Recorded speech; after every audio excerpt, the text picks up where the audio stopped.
sana pada hari ini, yaitu bingung konflik diri. Nah, sebelum kita memulai, saya ingin bertanya kepada Ibu Bapak, saudara semua, pernah bingung nggak? Sering. Jadi tahu dong arti bingung.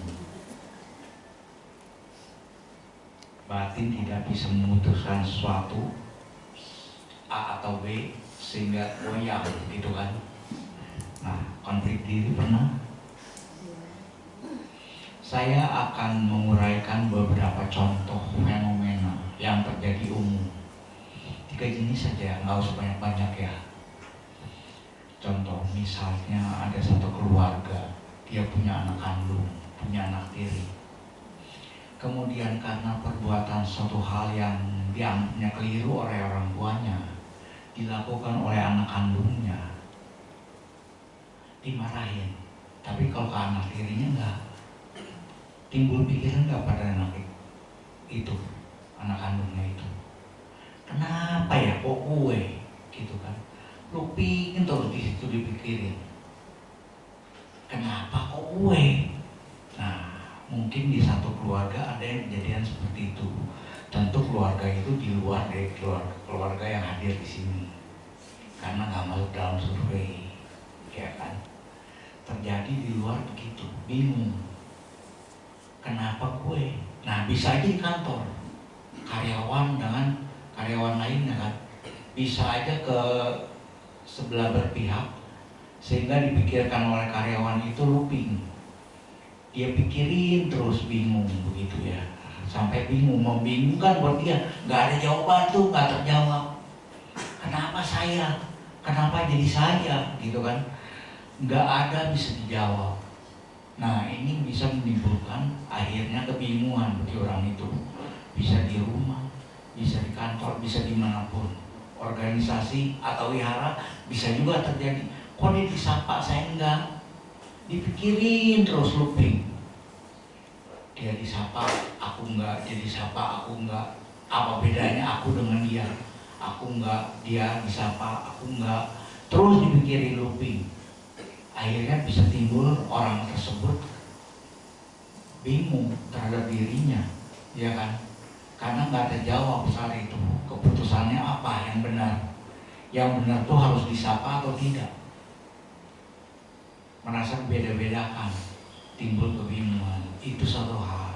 Nah, hal kedua yang terjadi, misalnya kalau itu kan kebingungan seperti tersebut tidak dapat jawaban, itu enggak. Itu kalau dalam bahasa Inggris gampang.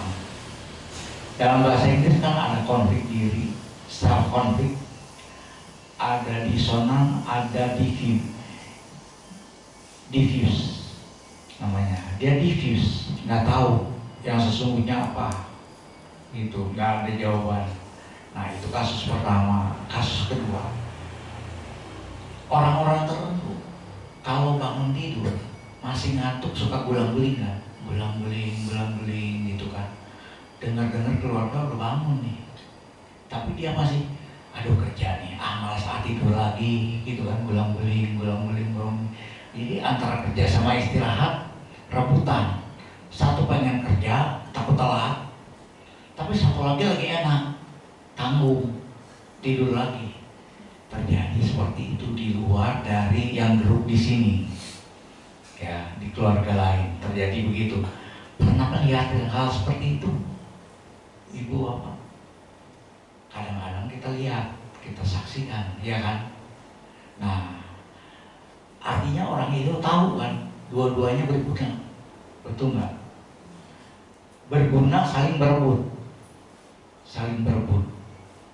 Nah, kalau saling berebut, dia sudah putuskan berguna, saling berebut, dia tidak bisa putuskan mau pilih yang mana. Timbul bingung nggak?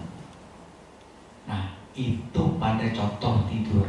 Kalau pada contoh makanan, touchscreen, restoran Padang, touchscreen, gulai otak, weh, mantap gitu kan. Tunjuk langsung. Begitu nunjuk, ada aja suara yang ngomong, lu kolesterol nanti, bahaya, nggak jadi nunjuknya. gitu kan. Terus ada suara lagi yang lain, sekali-sekali nggak apa-apa, nunjuk lagi, mulai nunjuk, gitu kan. Itu di keluarga lain ketika berhadapan dengan restoran Padang seperti itu dia mengalami. Nah, mungkin nggak kita bisa mengalaminya, mungkin juga, mungkin bukan otak, tapi yang lain. Atau ketika kondangan ada makanan banyak, membuat dia tidak bisa memutuskan mana pilih mana, semuanya bagus, gitu kan. Semuanya enak, gitu kan. Nggak tahu apa yang dipilih, akhirnya milih enggak, makan enggak. Nah, pernah ada yang begitu di luar? Ya bisa terjadi seperti itu, ya kan. Itu kalau makanan. Kalau di kantor biasanya dituntut untuk kerja kan, itu hal yang bagus, fokus, dia fokus kerja. Tapi bisa kejadian di kantor harusnya fokus kerja, dia main game, betul nggak? Ada kejadian seperti itu di luar, membuat orang ini bingung. Dia tahu main game itu nggak bagus, fokus kerja itu nggak bagus sekali, tapi apa boleh buat pada saat itu? Keputusan dia apa? Main game. Dia tahu nggak bisa. Apa boleh buat? Nggak kuasa aku mengalami untuk mengendalikan diri dari main game. Bisa begitu terjadi. Ya. Nah, ini sebenarnya pilihan yang membuat bingung seseorang. Harus bagaimana? Saya tahu pengen kerja. Contoh aja meditasi. Meditasi bagus nggak? Bagus, pengen kan? Fokus meditasi. Tapi ketika fokus meditasi, apa aja dipikirin? Nah, bingung nggak? Nah, bisa bingung, terjadi konflik. Kemudian ada satu lagi, misalnya dia sudah terbiasa kalau ini harus makan apa gitu kan. Dari kecil dilatih oleh orang tuanya makan apa. Nah, begitu besar harusnya dia melakukan sesuatu, tapi yang mengambil alih adalah kebiasaan buruk dia dari kecil. Ada nggak yang terjadi begitu di luar? Kebiasaan buruknya muncul, acting, menguasai dia. Dia tahu bahwa itu kebiasaan kecil, ya kan? Saking lagi kecil itu bagus, ya kan? Dia lakukan terus itu. Nah, begitu dia kerja, dia lakukan kebiasaan dia yang kecil tadi, kebiasaan kecil tadi. Dia tahu nggak bagus, nggak produktif, tapi apa boleh buat, nggak kuasa untuk mengendalikan diri. Diambil alih oleh si kecil tadi pekerjaannya, ya kan, membuat dia konflik, ya.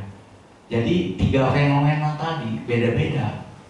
Satu kebiasaan kecil mengambil alih kebiasaan saat itu, mengambil alih. Dia tahu tapi tak kuasa mengendalikan diri, ya kan.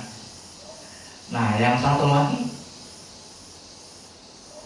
sesuatu yang terjadi bersamaan tapi berebutan, membuat dia tidak bisa memilih.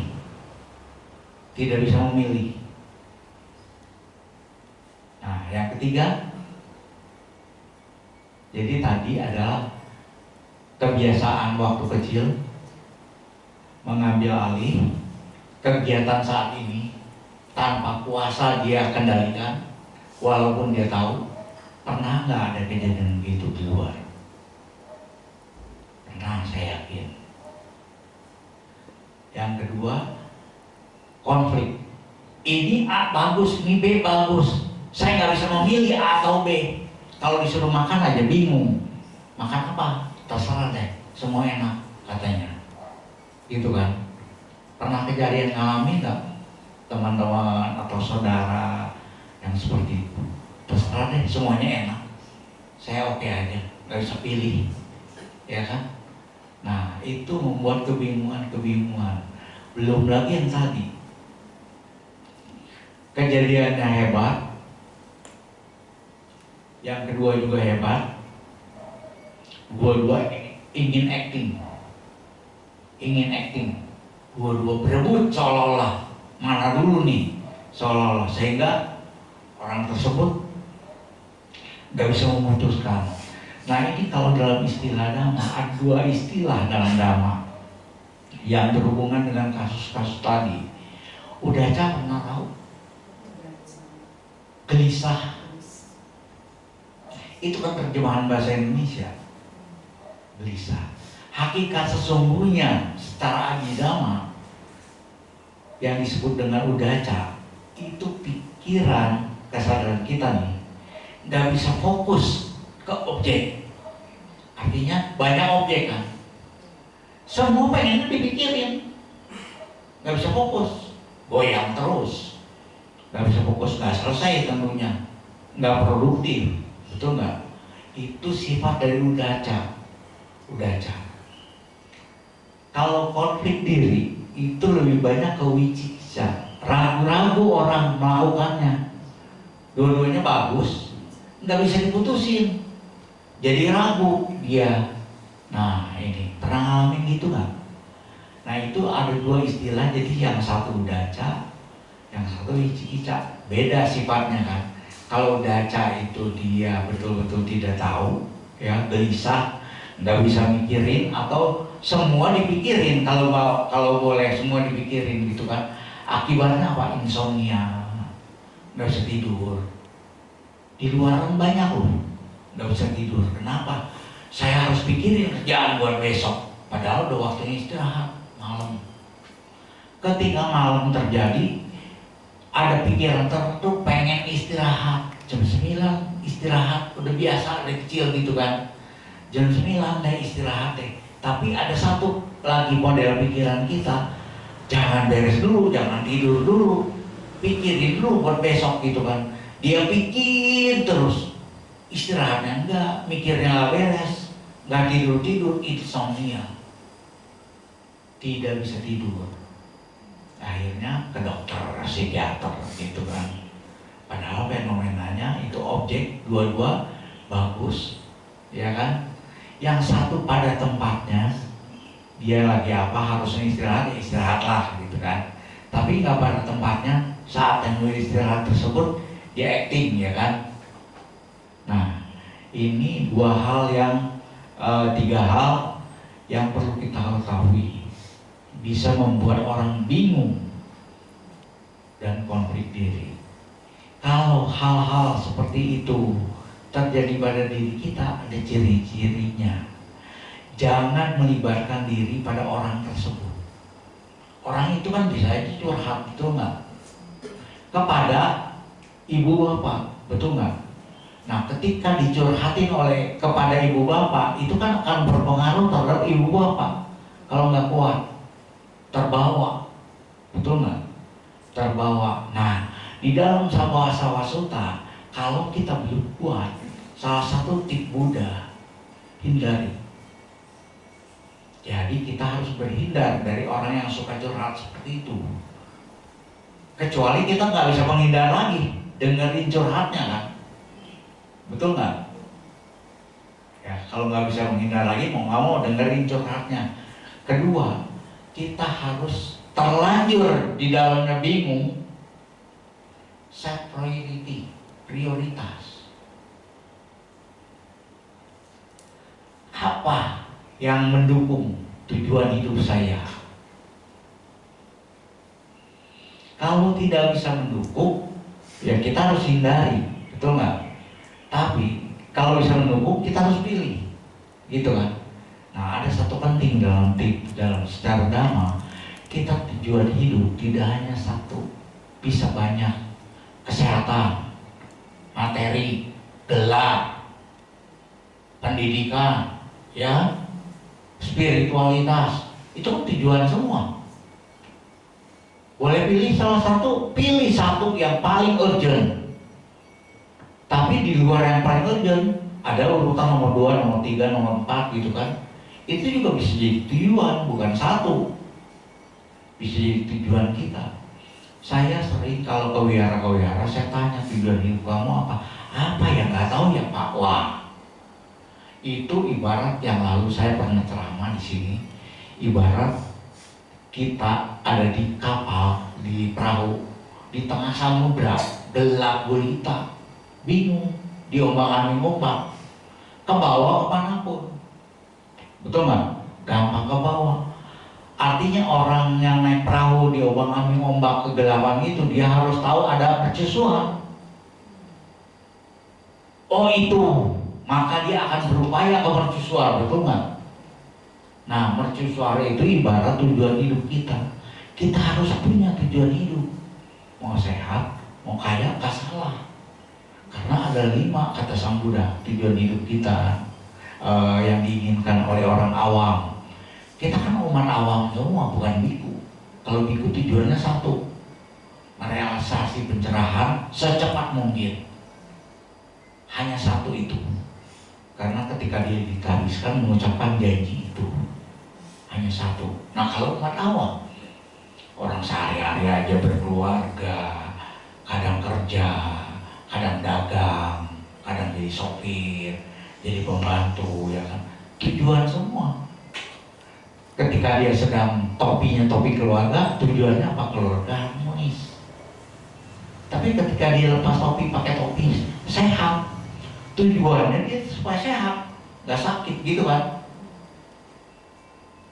Atau awet muda panjang umur, betul nggak? Itu ibarat sehat tuh. Ya, ada juga yang tujuan nggak peduli mau sehat mau panjang umur, yang penting gelar atau nama baik dipuji-puji, yang penting itu kan. Ada orang yang seperti itu juga tujuan, nggak apa-apa, nggak salah kata Sang Buddha. Itu keinginan wajar umat awam. Ada 5, panjang umur, kan gitu. Walaupun sebenarnya orang bilang di surga lebih enak ya, tetap aja panjang umur ya, nggak mau lebih dulu kan. Nah, kemudian Sang Buddha katakan apa? Ada yang kelima, keinginan wajar umat awam. Nggak bisa dengan hanya berdoa. Kalau mati, kalau bisa lari ke surga, lahirnya di surga. Semoga masuk surga, itu nggak salah. Anggap sebagai tujuan, ya kan? Nah dari tujuan itu ada langkah-langkahnya kan. Oh tujuannya sehat, makan vitamin, ke dokter, olahraga, gitu kan. Kemudian supaya kaya, bidang apa? Oh ini harus training, harus ini dilakukan, omset harus sekian, gitu kan. Nah itu tujuan kalau untuk kaya. Tujuan orang ada lagi, kalau bisa pakai sesuatu yang baru semua, gitu kan. Dengan uang nggak kebayang, hasil 1 M nggak peduli, pokoknya tas baru, ikat pinggang baru, baju baru, kan banyak yang seperti itu. Dia nggak peduli uang, yang penting barangnya, gitu kan, apa. Tapi ada yang nggak penting barang, yang penting saldo masuk, nolnya ngelinding banyak, gitu kan. Yang penting saldo, mau sebagai apa terserah, pokoknya saldo masuk, gitu kan. Nah, mau sebagai apa terserah, yang penting bisa masuk surga. Itu kan jalannya beda-beda, betul nggak? Tapi ketika punya tujuan itu, melakukan jalan untuk mencapai tujuan. Ketika untuk mencapai tujuan kan ada 5, jalannya kan satu-satu semua tujuan itu. Untuk sehat, ini jalanin, kapan? Untuk kaya, ini kapan? Gitu kan. Hari kan cuma Senin sampai Minggu, nggak nambah. Jamnya ada, bagi aja. Jam berapa hari apa, jam berapa hari apa, jam berapa hari apa. Jalanin semua stepnya yang tadi. Artinya tujuannya bisa tercapai semua nggak? Bisa, asal kita urutan prioritas, jadwalkan prioritas, jangan prioritaskan jadwal, ya kan? Kalau prioritaskan jadwal itu dikejar-kejar waktu sama jadwal. Tapi jadwalkan prioritas. Kalau kita udah punya prioritas apa, bikin langkah-langkahnya, tulis, jadwalkan. Nanti kelihatan yang kosong-kosong. Hari apa, jam berapa kosong begitu. Kadel. Hari apa, jam berapa kosong. Oh ini update status. Hari apa, jam berapa kosong. Oh ini nonton kuliner. Boleh. Tapi semua dibikin prioritas utama yang untuk mencapai tujuan. Itu yang utama dulu. Yang utama dulu dimasukin di jadwal. Jadwal kan prioritas. Di jadwal. Sehingga kalau jadwalnya itu udah masuk, dijalanin, pasti tercapai itu tujuan. Selebihnya nice to have, betul nggak? Kosong-kosong kan? Nah itu bisa diatur yang lain. Saya mengalami itu seringkali memberikan pelatihan kepada perusahaan-perusahaan melakukan hal seperti itu. Kalau ditanya kamu sibuknya apa? Wah sibuk banget dah pokoknya. Sibuknya apa nggak bisa didiskusikan. Tapi saya suruh tulis sibuknya apa. Nah, mulai dengan goal. Ternyata banyak kosong hari itu. Artinya orang itu nganggur di kantor banyak sebenarnya. Perusahaan begitu. Karyawan itu level tinggi, banyak kosong waktunya, walaupun dia bilang sibuk. Itu hanya ngomong doang, lapor sibuk, tulisannya nggak ada. Begitu disuruh nulis, ternyata banyak kosong. Jadi kalau kamu kosong ngapain? Main game, ngobrol katanya. Tujuannya nggak ditulis. Tujuannya nggak ditulis. Akibatnya dia nggak capai. Akibatnya akhir tahun make a wish. Tahu nggak wish? Make a wish orang. Wish itu nggak akan tercapai. Kemungkinan tercapainya kecil. Wish bahasa Inggris. Kalau kemungkinan tercapainya tinggi, itu hope. Harusnya make a hope. Sehingga tahun depan bukan hal yang sama lagi karena itu udah tercapai, betul nggak? Harus yang baru lagi, make a hope yang baru. Orang Indonesia umumnya make a wish, jadi make a wish terus. Jadi nggak pernah tercapai terus. Tiap akhir tahun dia rover, betul nggak? Wishnya ke tahun depannya nggak pernah tercapai, harus make a hope. Nah, artinya agar tidak bingung, dia harus set priority. Hidup ini untuk apa? Penting. Karena bingung kan udah jelas ada fenomenanya. Supaya nggak bingung, kita harus punya prioritas, gitu kan? Nah, prioritasnya apa? Tulis kalau bisa. Setelah ditulis, tulis langkah-langkah menuju prioritas tadi. Langkahnya kan ada, betul nggak? Nah, langkah-langkahnya itu dimasukkan ke dalam jadwal. Jam sekian hari apa, jam sekian hari apa, jam sekian hari apa. Sehingga ada jam kosongnya kan hari-hari. Oh itu jam kosong diisi yang lain. Oh ini contoh kosong, telepon anak misalnya. Nah kalau zaman sekarang kan telepon anak kan suka seperti debt collector ya. Ya kan, udah makan belum nak? Udah makan obat belum? Udah cuci kaki belum? Asal nggak cuci kaki, gitu kan? Ditagih, kalau nggak dimarahin. Ya gimana anak mau cerita? Betul nggak? Karena orang tuanya debt collector. Itu tanda-tanda banyak tagihan. Ya kan? Nurun ke anak, nagih. Dalam grup yang lain. Ya kan? Tagihan. Nah, jadi harus bagaimana dong? Nah, harus nyaman. Jadi ketika nelfon, nah bagi-bagi dong, kamu pasti happy hari ini. Cerita, biar dia cerita. Pada saat orang gembira, lebih gampang nggak dikasih nasihat? Baru masuk nasihatnya, tagihannya. Nah, jangan lupa nak, senang itu bagus. Tapi kamu udah bikin PR belum nih ngomong gitu kan? Tagihan itu masuk, ya kan? Jadi harus yang bagus dulu, biar nyaman.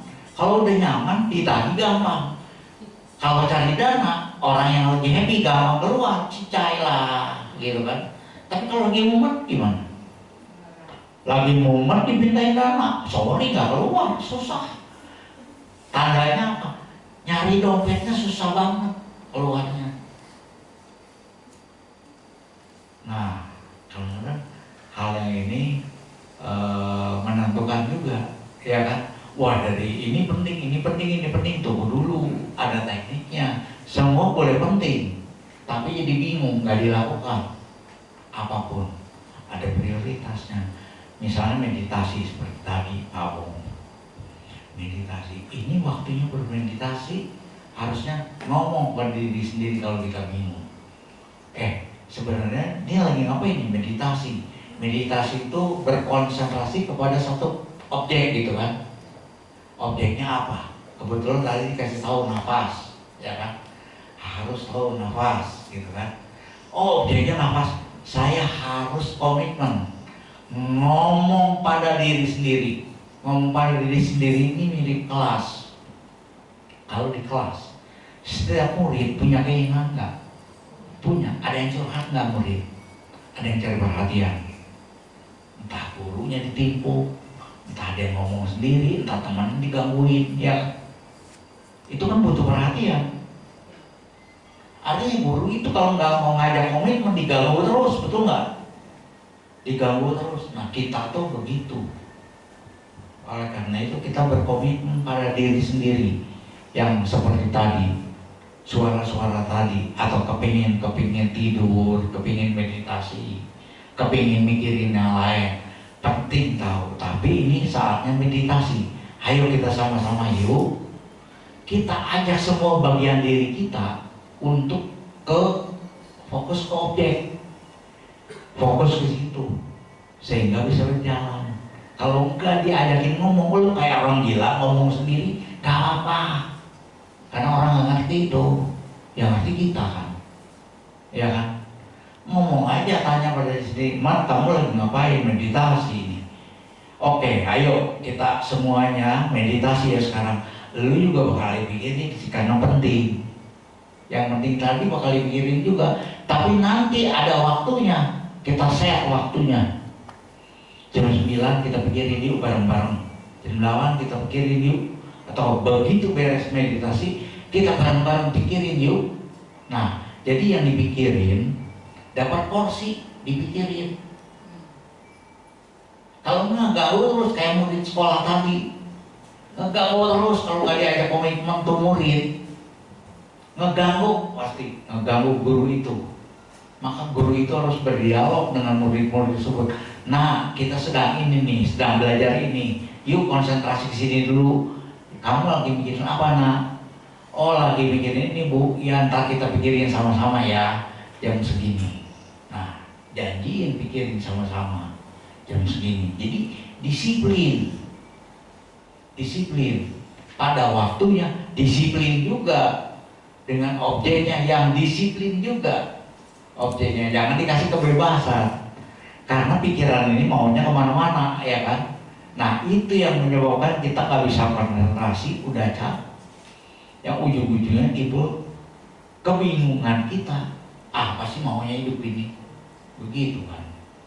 Padahal kalau udah kita jalankan seperti itu, maka hidup menjadi lebih teratur, lebih gampang. Porsinya ada, waktunya juga ada. Jadi ngomong pada diri sendiri ya. Nah ini kalau ngomong pada diri sendiri disebut self-talk. Self-talk. Kalau saya memang belajar dulu tentang self-talk. Tapi buat ibu bapak, self-talk itu wajar loh. Nggak memasukkan setan, bukan gila. Ngomong sendiri. Karena kita dari kecil udah dijejelin ata. Walaupun anata, betul nggak?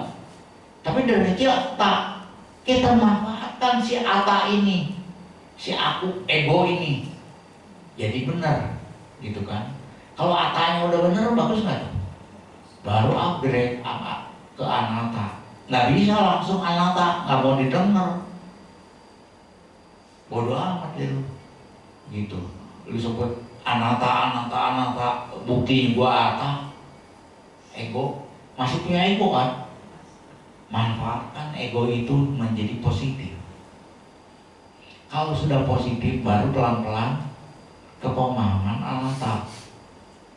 Pelan-pelan. Tapi selama menjalankan kehidupan sehari-hari, semuanya pasti terlibat ego. Gue, lu, aku, gue. ini gambar gue ya kan. Kalau itu positif, atanya ata yang positif, masih ata positif tapi. Nah jadi ata kalau negatif digesernya ke ata juga, tapi jadi netral, gitu kan dengan dialog tadi. Nah dari dialog itu sebenarnya apa sih yang diharapkan, muncul apa? Oh, itu apa? Itu apa? Kebijaksanaan, betul nggak? Nah, dalam ajaran Buddha persis ada sutta juga di situ disebut kilesa, kekotoran batin itu hanya akan hancur oleh kebijaksanaan. Yang lain-lain sati atau apa, latihan nggak apa-apa buat nangkep. Kalau udah nangkep baru digorok, gitu kan? Baru dipotong. Kekotoran batin juga itu gelisah tentu muncul kapan-kapan. Kalau nggak dilatih gimana nangkepnya? Nah kita harus latih. Marah muncul, ketangkep kan? Harus cepat gitu kan? Makin sering latihan, makin cepat, betul nggak nangkep? Itu baru ketangkep. Sehingga begitu ketangkep marahnya kemana? Udah hilang, padam. Dengan ketangkep aja udah hilang, muncul. Nah kapan waktu dalam kehidupan sehari-hari di luar meditasi marah itu bisa muncul nggak? Bisa muncul lagi, muncul lagi. Cara nangkep udah tahu, sekarang udah hebat, udah latihan. Tapi dia muncul lagi. Minimal ketangkep. Baru setelah ketangkep dilakukan self talk tuh mirip dengan khotbah sutta, mirip dengan Sang Buddha yang kasih nasihat, gitu kan? Sehingga akhirnya gitu kan, baru dia padam.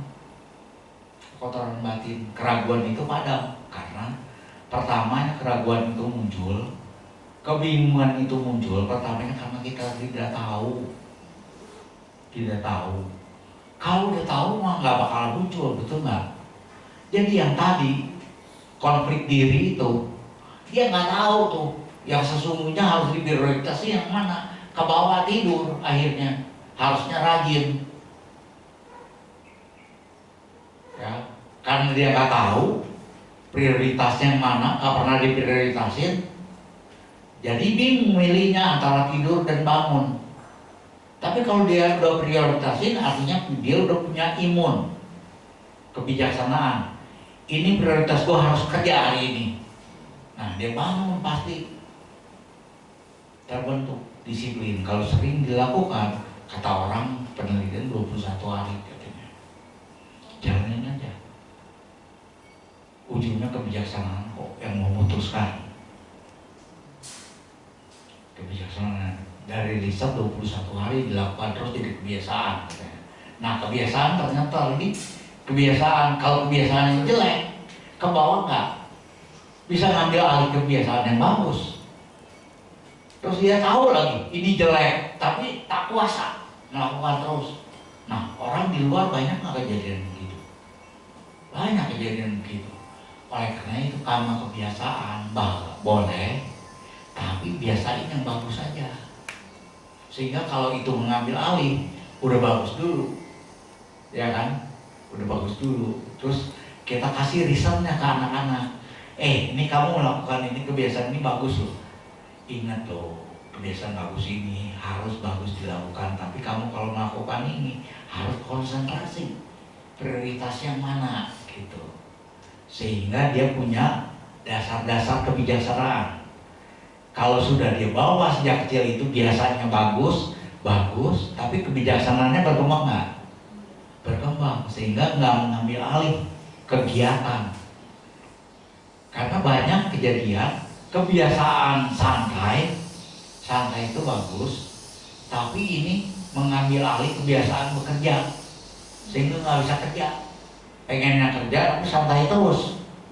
Dia tahu santai itu nggak bagus, harus fokus kerja. Tapi dia tak kuasa melawan santai tadi, karena impulsnya kan itu kebiasaan dari kecil, kencang, betul nggak? Sehingga dia nggak bisa mengendalikan diri. Akhirnya jadi begitu. Nah, ini beberapa topik yang menyebabkan seorang bingung, konflik diri bisa terjadi begitu. Jangan melibatkan diri dengan orang-orang yang seperti itu, nanti tertular. Kalau sudah terlanjur seperti tadi, buat antibodinya, kita latih diri kita, disiplin diri, nambah pengetahuan, belajar dhamma termasuk, ya kan? Itu kan kebijaksanaan, betul nggak? Kalau kita udah tahu, nah itu akan bekerja, nggak sembarangan muncul tiba-tiba ada timbul kebijaksanaan katanya. Oh, kebijaksanaan itu harus dilatih. Caranya belajar yang pertama, dari belajar tahu, ketika dia praktek kebijaksanaan itu otomatis muncul. Jadi kebijaksanaan dalam praktik nanti. Kalau nggak ada, nggak mungkin lagi kerja muncul tiba-tiba kebijaksanaan. Nggak mungkin. Ada sebab, ada akibat. Sebabnya dulu harus kita tanam. Kalau sebab udah ditanam, tinggal kondisinya. Sekarang kita pancing-pancing, tanya orang gitu kan. Tapi udah tanam. Begitu. Kan mangga begitu. Kalau maunya kita panen terus kan. Tapi setelah panen, setelah maunya panen, udah diem. Gue udah nanam kok katanya. Gue diemin aja. Gak mau buah tuh mangga. Seperti saya dulu kan. Gak berbuah mangga 10 tahun. Udah saya tanam. Bijinya udah ditanam mangga. Saya tinggalin, masa bodoh gitu kan. Gak bisa berbuah. Harus ada kondisinya, airnya kita tambah, segala macam kita tambah. Pupuknya, tanahnya kemurin, cahaya, kan harus itu. Nah, yang begitu kan bukan kama, kamanya udah mangganya. Tapi kondisinya lupa, kita harus penuhi, betul nggak? Nah, salah satunya kondisi yang harus kita penuhi apa? Semua teori udah saya lakukan, ternyata 10 tahun tetap nggak bisa. Disuruh catat, saya catat. Teman saya bilang, wah ini jadi buku hebat nih, bisa bestseller nih, bisa panen mangga nih. Ternyata nggak panen-panen. Ada reuni, kebetulan reuni kan ada teman-teman yang dulu pandai, ada yang pas-pasan, ada yang bodoh kan, tukang nyontek.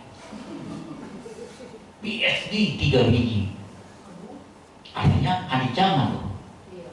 Dulu bodoh, sekarang hebat, ya kan? Boleh. Untuk melengkapi kondisi, saya tanya. Nah, dia kasih tahu apa?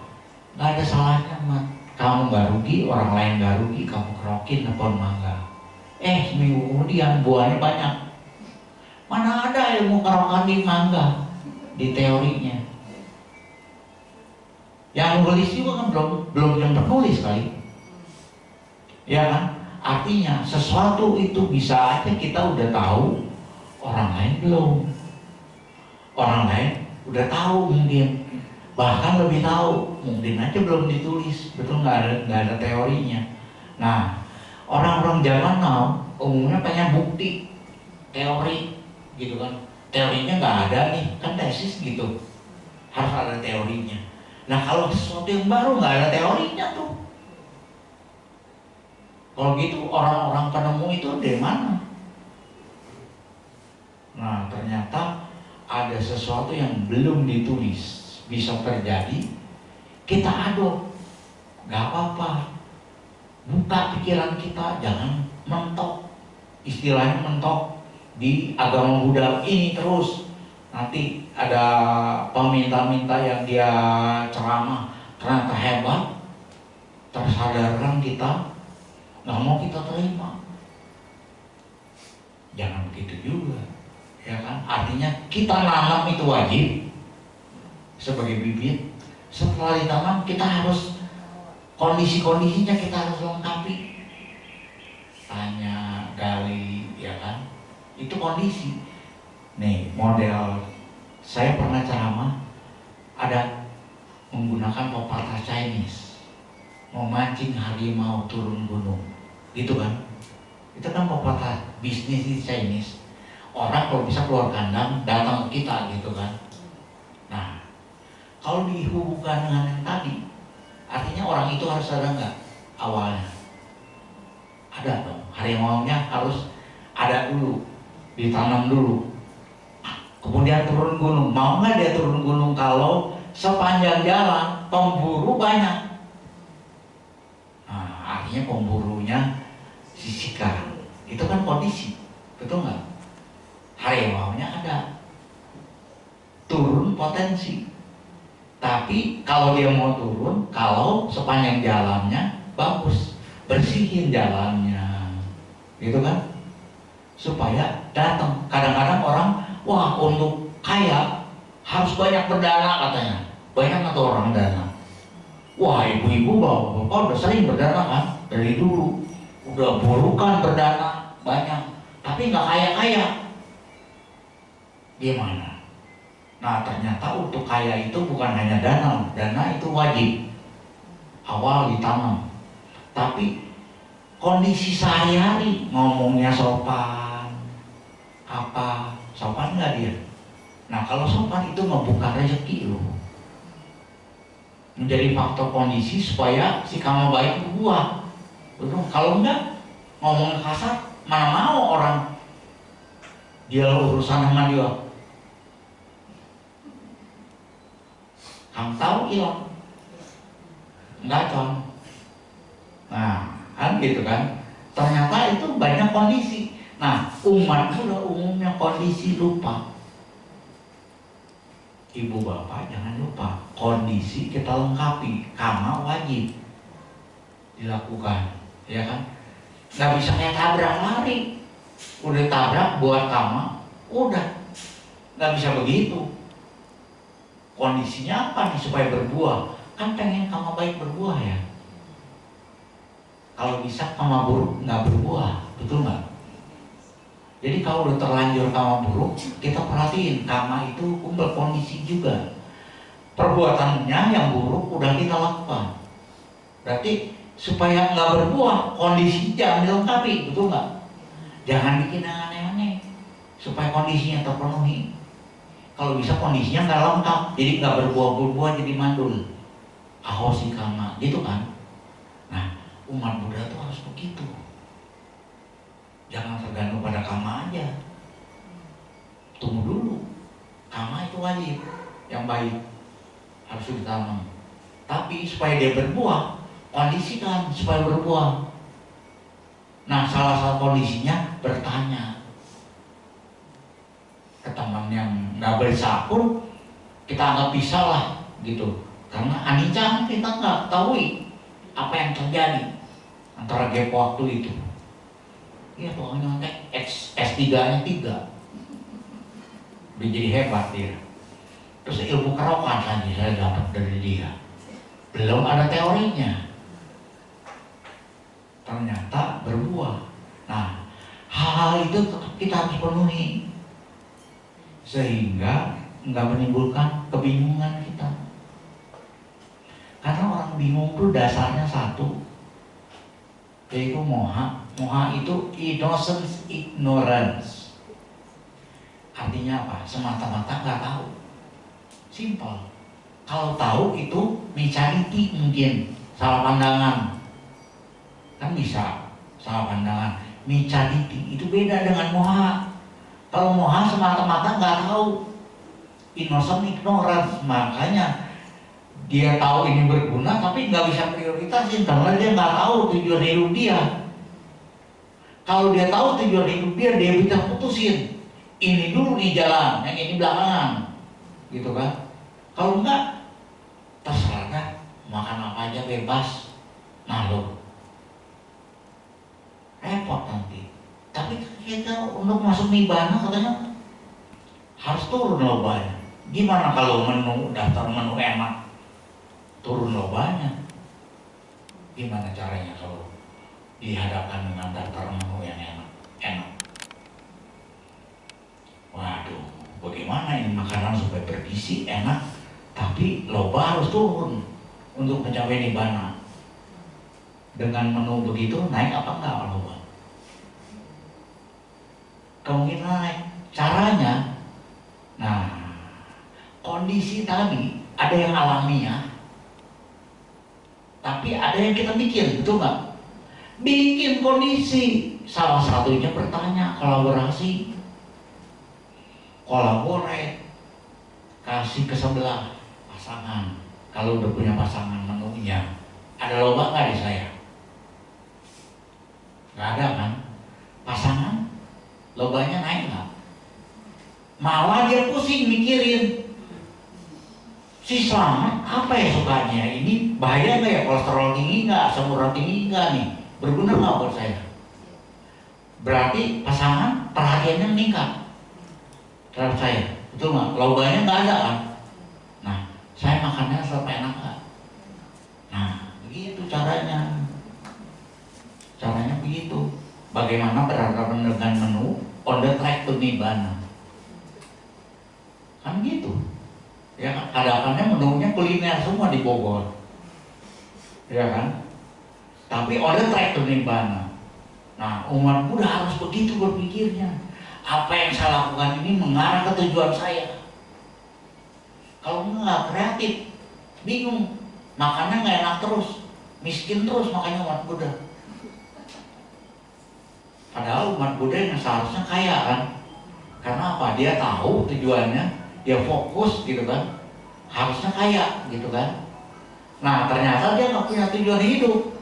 Itu yang membuat umat Buddha umumnya untuk kaya itu susah. Nah, ibu bapak, itu sedikit uraian tentang supaya tidak bingung, walau judulnya bingung, konflik diri, supaya nggak terjadi konflik diri. Contohnya udah ada tadi. Kalau bahasa Pali kan definisi, oh ini keraguan, tapi bentuknya apa nggak tahu. Terjemahin aja keraguan kita, udah. Kalau udah cak kegelisahan, udah tok. Contohnya apa nggak tahu. Nah tadi contoh semua, ya contoh semua. Jadi ibu bapak Bogor ini terkenal kemana-mana. Kalau ditanya damanya dia tahu, bukan hanya tahu definisi, tapi contoh kehidupan sehari-harinya dia tahu. Itu khasnya Bogor. Jadi kalau ibu bapak ditanya, udah bisa tahu sekarang. Oh udah cak ini loh. Contohnya ini loh. Wisi kicak ini loh, contohnya ini loh. Bukan hanya sekedar definisi. Kalau sekedar definisi ngapain? Ya kan? Tapi tahu contohnya, orang lain bisa belajar. Nah, Bogor itu ciri khasnya Dhamma Caku ya. Begitu ciri khasnya. Oh dari Dhamma Caku ya? Oh ya, kehidupan sehari-harinya ngerti, Dhammanya ngerti. Bukan hanya ngerti Dhamma, tapi ngerti cara praktekinnya. Seperti itu. Nah, semoga uraian tadi bisa bermanfaat buat kita semua. Semoga semua makhluk berbahagia. Sadu, sadu, sadu. Kalau masih ada waktu silakan Pak.